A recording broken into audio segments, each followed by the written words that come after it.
Hey, Jilly, how are you doing today? I'm good. I'm good. How are you? Good, thank you. So, I am so excited to talk to you about so many different things with your cookbook, and then I really want to break down the different aspects of the cookbook. So, my first question Absolutely. for you, this Boss Babe Can Cookbook. So, I want to know one, where did you come up with the name for this? And then also, how do you define Boss Babe? Okay, so I came up with the name because as I was thinking for something to come up with, my biggest thing with this cookbook was just staying so true and authentic to myself. I am 24 years old. It's not like I'm 70 with 8 kids and been married for 40 years. I didn't want it to be like, that type of cookbook. I wanted it to be very youthful, very organic to my brand and who Jilly is. And, I wanted it to be fashion forward, all about food, all about family, all about faith and fun and fitness. Yep. And so I just kind of was thinking, I was like, what can I name it that, once you hear about it, you're like, you know what, it makes sense. It makes sense why she named it that. And as I was really going through names with my mom, we were kind of shoveling ideas back and forth. And we kept saying like boss, because, I'm a boss. So I was like, I want it to be not only penetrated towards me. I want when I'm talking about myself, I want somebody to read it and say, this boss babe can cook. They're talking about themselves. And so that's where the name came up with this boss babe, because I wanted it to be, very sexy and fun. So instead of saying this boss girl or this boss chick, I was like, how can I do a play in tangent? So it just was this boss babe can cookbook, and there it was. I love it. So you brought up your 6 F's. So it's faith, family, food, fitness, fashion, and fun. So I love Yeah. that because it's like you said, it really ties into you. So I have a question for each of those F's that's related to the cookbook, but then also not at the same time. So the first one I absolutely love because it's faith. So when is it time that you really stepped out on faith and trusted God? And how did that work out for you? And also, how scary was it to do it when you did it? I feel each and every day I'm stepping out on a new leap of faith. I feel like my journey isn't on a piece of paper. I don't have a rule book for my career. I don't have a rule book for my brand and for who I am. So each and every day I start off my morning, no joke, with prayer. Not only with my boyfriend, but then once I get up, my family, we have a group chat, and my dad always is the head of it. He sends the prayer. So each and every morning I start my morning off with a double prayer. And not gonna go like too religious here, but I just feel like God is such an important part of my life. It has always been, and I just know that nothing is possible without Him. So honestly, with knowing that when shit goes wrong, I know that as long as it's in God's plan, because I think the funniest thing, the quote that's always stuck with me is tell God your plans and He's gonna really laugh. And so I've learned that, and I've learned to really understand that, because once again, just to play back on, being 24, I didn't expect to come out with a cookbook this year. I did not. I did not at all. And that was just something that happened over quarantine, and with God's like structure, it came into fruition, and it really happened. So faith just plays a really big part of my life. Besides the cookbook, it's why my family's so close. God comes first and family is right after it. So I think that's just the number one thing with everything I do, everything. I love that too because uh people get uncomfortable if you make it like if you talk too much about God, but my whole story is Hmm. the same way. So that's why when I saw that, I was like, no, Yeah. right? Yeah. So it's like I've had like the craziest stories. So I love that that you brought the quote about how if you tell God your plans, he'll laugh. So did you have a Yeah. time in your life where you tried to plan something and then it ended up not working out and then something else completely different happened, you're like, oh shit, it really was better like just going with God and Every, now I'm going to stop. yes. Literally all the time. Literally, I think my life is still progress of that, because no matter what, I'm a very like headstrong woman. I'm very independent. So I need a schedule. I need a routine. I need to know, what's going on. And so that's just who I am. So sometimes, of course, now I've learned that that's not always going to happen. So just naturally, I still try to like, have a plan and with things. But sometimes God is just like, let go, let God, and just trust, just believe. Love that. And then you said that so you do double prayer so with yourself and your boyfriend and then also your family. How long has that been part of your day-to-day routine? Forever, especially with my family. We've always done it. I literally could show you our group chat. I don't even know where the beginning is. I have no idea.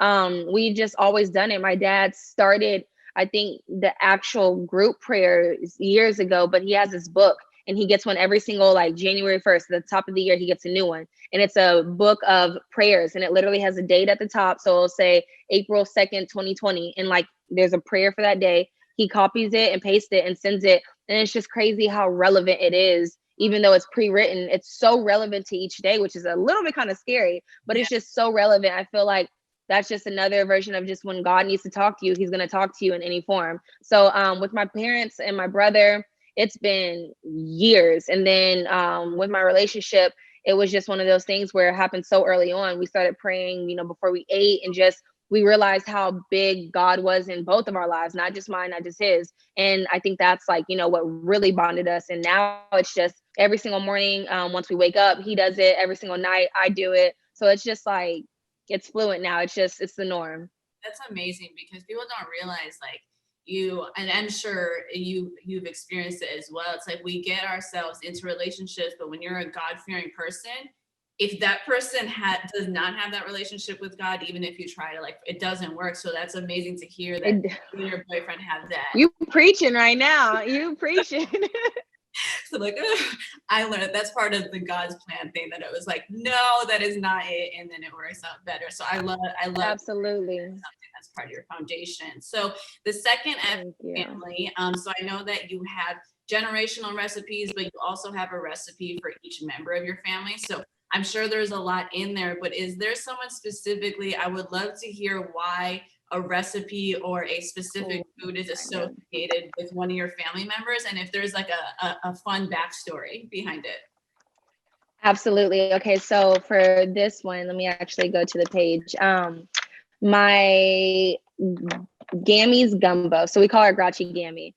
And every year for Thanksgiving Eve and Christmas Eve, we make the annual gumbo. And my Gammy has been making it all these years. I'm 24, so she started making it really December 1995. Like they really started making it. I was born in 1996 because I was supposed to be a December baby. Long story short, I came out late. So my mom and my grandmother were the main ones in the kitchen. My dad is in the kitchen too. But with the gumbo, it was like always my grandmother and my mom being like, her sous chef. And Christmas Eve and Thanksgiving Eve for 24 years, we have just been doing it. It's like it's our annual thing. It's what we do. And it's just brought so much joy into our families. I kid you not. I don't know if you've seen my Instagram, but our Thanksgiving Eve and our Christmas Eve parties have like, usually I swear it's like 150, 200 people at our house, all there for Gammy's Gumbo, literally all there. So I think with that specific food and that specific recipe, it has so many memories, which is why it's my favorite. It's not just the food, it's what her food brought. Everyone was like, would text me the day before Thanksgiving Eve and be like, is Gammy doing her gumbo? So it was just something that everyone looked forward to, everyone knew. And so this page in my book, it's us. And then I made it even more special. I have my grandmother's handwritten recipe. So, older folks, they don't really, they don't email. I was like, okay, she's not going to type it out to me. So how can I do it? And whenever she wrote it down, I was like, you know what, I'll just type it. But then I was looking at it and I was just like, how cool would it be if I actually just put literally her handwritten recipe in my book? And that just made it even more authentic.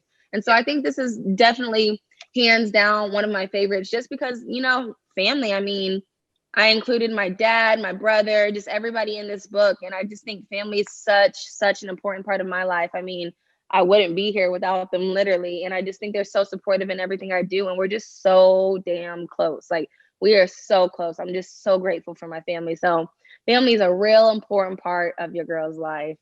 That's amazing. So the third F is food. So obviously you have a whole cookbook, but I want to know, what is your favorite food that is not in the cookbook? And then all the food you will absolutely not eat. Okay, I'm Southern. I am a Creole Southern girl. So I love seafood first and foremost. I love going to places like, well, I guess that is kind of in my book. Okay, hold on. Let me do one that's really not in my book, because I forgot I do have a crab boil in there. You know what I love? I love pizza. I love pizza. Oh my God. I love thin crust with pepperoni, sausage, and jalapenos. No, it is. It's amazing. It's Is there amazing. And I can't a forget place, my crushed red pepper. is there a specific place you You have to said, get that pizza? no, just places where I go, but you said there's a specific place that I haven't had it. No, that you have to have your specific, like your favorite pizza spot. No, actually, it doesn't matter. I mean, deep dish, you can never go wrong too, but that's like so much bread, and that's just I feel so bad after I eat it, but not necessarily. Now in your next cookbook, you have to have like a Jilly's pizza. I know, right? Like a section for like homemade pizza and stuff. I might have to do that. Definitely make a Creole twist of like homemade pizzas. And then what about a food you absolutely will not eat or a food that you hate? Um, I'm a foodie, so I don't think there's nothing that I've just said like ill to, but I'm allergic to pecans. So something that has like walnuts and pecans, I kind of stay away from. It's hard because I love like pecans, but especially if it has walnuts, I for sure can't eat it. But I guess what I'll stay away from, probably just that. Got it. The next one, fitness. So you obviously have a fitness routine. So I would love to hear your fitness routine and what advice you have for those who, especially during quarantine, everyone wanted to get into fitness and then Absolutely, yeah. watch Netflix. So what's your advice to like stay on that routine and stay motivated? Just getting up and knocking it out the way. I mean, I think just staying healthy is like a big important part of my life. And I know I like to look good. I like to look good all year round. I think that's just the biggest motivation is just I don't want to slack off, especially no quarantine 15 over here. So I mean, just getting up every day, having just that a natural motivation. I think the number one motivation is just myself and just making sure that stays in tune. But I mean, shit, we all have our days. I don't want to work out every single day, but like there's those days where I specifically feel like, okay, like let me get on it. It's been a few days too long. Let me get back on it. Let me get back in the groove, even if it's stuff like sauna and steam room and things like that, that are just like key components to my life. So just really just getting in the routine of it, just making it more natural than versus like having to do it, make it part of your lifestyle. And that's real, like actually making it a part of your lifestyle. Got it.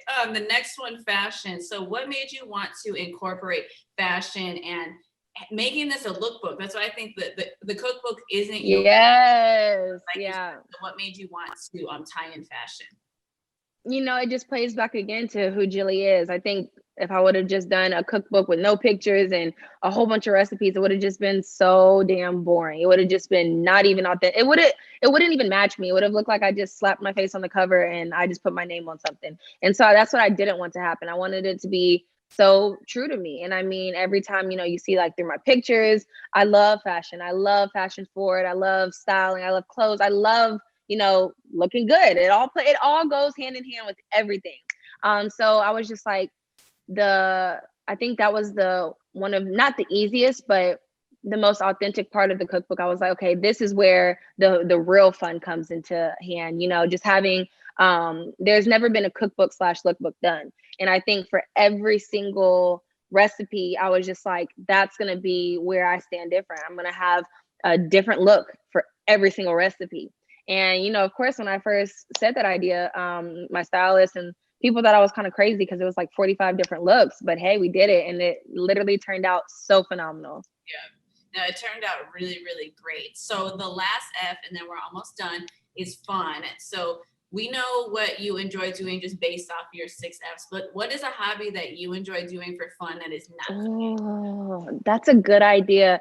Oh, that's a good question. Um, I think I would just say like probably brunching with my boyfriend. I mean, that's probably the fun thing that we do, right? Other than that, I mean, I don't really. I know that sounds crazy. Dang, am I boring? I mean, we learned a lot from the 6 Fs anyway. I'm like, let me. Yeah. Okay. Okay. I'm like, let's see if there's something that she didn't include. So I mean, brunch wasn't in there. Yeah, like brunch like that, and then of course happy hour with my girlfriends. Just spending time with my best friends. Always going to the spa. That's always fun, and just stuff like that. I don't do the whole like club scenes and stuff. So I think just anything that's like, brunching with my loved ones, happy hour with my girls. That's my type of fun. That's like what I like to do. And then of course, binge watching Netflix shows that are really good. So if you have any suggestions on what I should watch, give me Oh, some. okay. It's not on Netflix. It's on HBO Max. But have you watched The Undoing with Nicole Kidman? Oh, I just finished it. I just finished Yes. it on was it Sunday? No, I finished it Saturday night, but I finished it in 2 days because I'm like, I need to know. Were you right about who it was? Just in case anyone's No. watching this. And I was completely wrong. Look, I was about to say who it was. So if someone's watching this, I won't say who it is. But no, I actually wasn't right. I was not right. You leaving? Bye. I thought, the thing with the show is it was so good at just making you think it was someone, but then making you think it would be this person, but then making you think it was this person. And at one point I thought it was the kid. Me too. So when I watched it, by the end of the second episode, when the husband showed up, I'm like, there's no way he did it. And then I thought Nicole Kidman did it because I'm like, she is a therapist and she is smart. So maybe she knew the whole time. Yes. And I was like, and then she said, if you ever need to talk. So then when I thought it was the kid, I'm like, oh, that would be crazy. No. The whole show, it proves it's like, you really don't know. Like, no, but you know what was really awful? I think the worst part of the show was at the end when we found out who it was and the fact that he tried to blame his kid. Yeah. I was like, what? Oh yeah, he's psycho. He is psycho. His sarcasm so funny. Like the kid's sarcasm was great. Like when Nicole Kidman was like, "Oh, you scared me." He's like, "I said, mom." Like I was. Right. No, that was a great show. It was a great. I'm sad that it's over, but I know there's a season 2, so I've been recommending that to everybody. And you know what? Real quick, Big Little Lies. I started that. That's really good. Big Little Lies is amazing. I finished that, and then also I'm on season 2. Yes, that's an amazing show. And actually, I think when I watched that, because of Nicole Kidman, obviously I was aware of Nicole Kidman, but I really became a fan of Big Little Lies. Then I watched The Undoing. Then she has an old movie on Hulu called Before I Go to Sleep. That's a fucked up movie, so you should watch that for sure. Really? Before I Go to Sleep? Yeah, it's on Hulu. Okay. So I won't ruin it, but pretty much the plot is she loses her memory every time she goes to sleep. And then, yeah. I'd be doped up on Red Bull and coffee. I'm not going to sleep.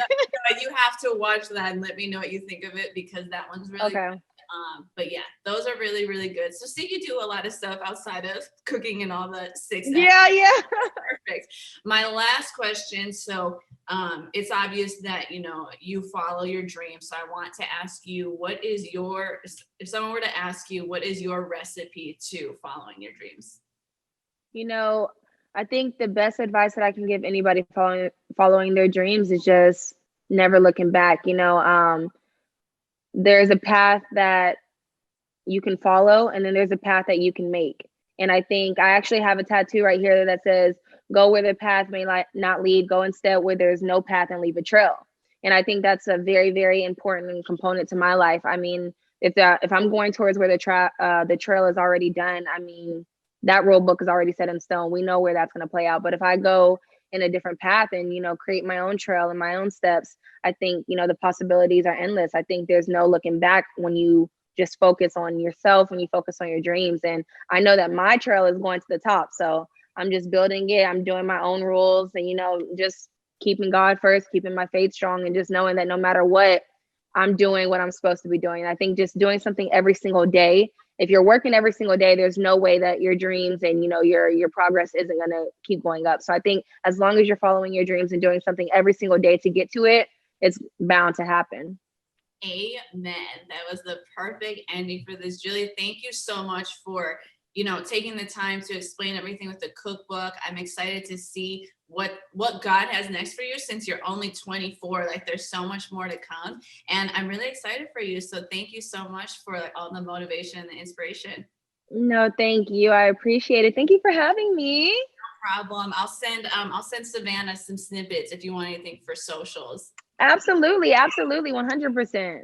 All right. Well, have a good day and we'll talk soon. Thank you. You too. Bye. Bye.